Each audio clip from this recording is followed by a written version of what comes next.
tiene derecho a recibir alimentos?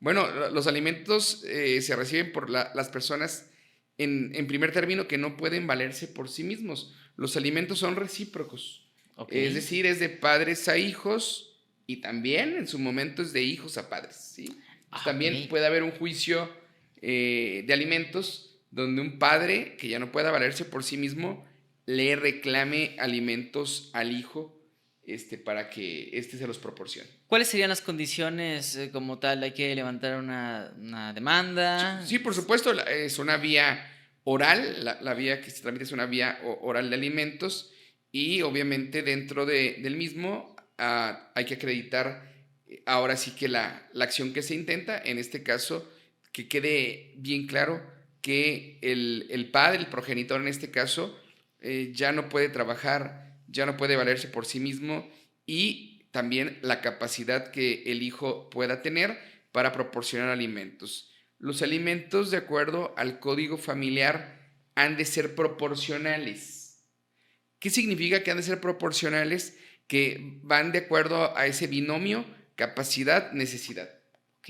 Capacidad de quien otorga, necesidad de quien recibe alimentos. Entonces, en el caso, por excepción que hablamos, del adulto mayor que le demande al hijo en la vía oral estos alimentos, entonces tendrá que acreditar la necesidad, que no puede valerse por sí mismo, y la capacidad que tiene su hijo para poder proporcionarlos. Bueno, ahí hablamos de la capacidad, pero ¿qué sucede cuando alguien está desempleado, no tiene dinero, o bueno, su flujo de efectivo es muy poco? Bueno, en primer término, hablamos de capacidad y recordemos en los principios más básicos, Eduardo García Maínez y otros teóricos del derecho, donde hablamos de capacidad de goce y de ejercicio.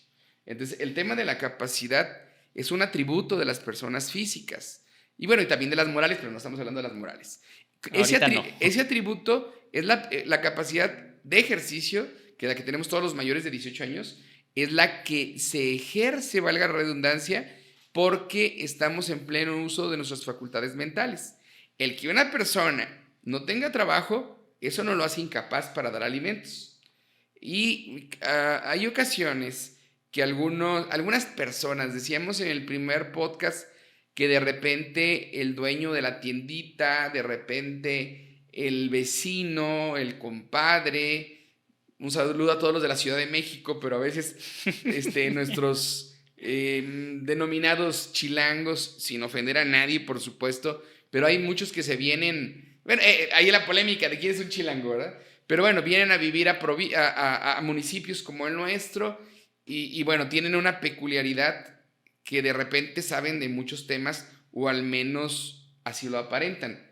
Y entonces hay quien le sugiere al deudor alimentista, no hombre, salte de trabajar para que te quites de la obligación de dar alimentos. No, es peor, es mejor tener un salario y de ese salario habrá una proporcionalidad. Cuando no está trabajando, pero no ha declarado o no ha sido declarado por una autoridad como que no es apto para dar alimentos, que no está discapacitado para valerse ni por sí mismo ni para ser productivo, entonces se le fijan en veces salarios mínimos. Y bueno, caray, ahora en el último sexenio se disparó el salario mínimo como no tenemos una idea. Ya hablaremos del tema, si fue positivo o fue negativo. Habemos quién tenemos nuestras teorías de que fue negativo. Pero bueno, al menos en pensión alimenticia se van a salarios mínimos. Porque el día de hoy estamos 280 pesos más o menos. Hablamos de una pensión mínima de que 8,200. Pues casi 9,000 pesos al mes, ¿no? Atendiendo Más o menos. a una cuota de salario mínimo. Supongamos que el juez autorice media cuota porque nomás es un hijo.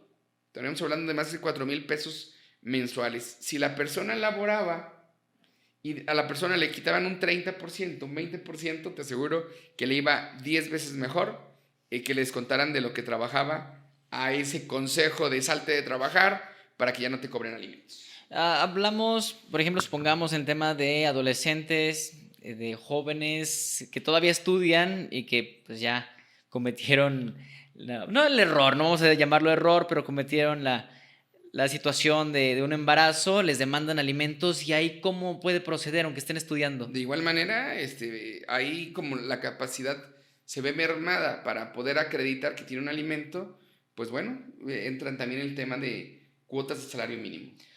¿Cuál es la manera en la que un juez puede cuantificar cuánto bueno, no merece, más bien cuánto necesita dar el padre? O sea, ese binomio, ¿cómo lo cuantifican? El juez tiene criterios de libre ponderación.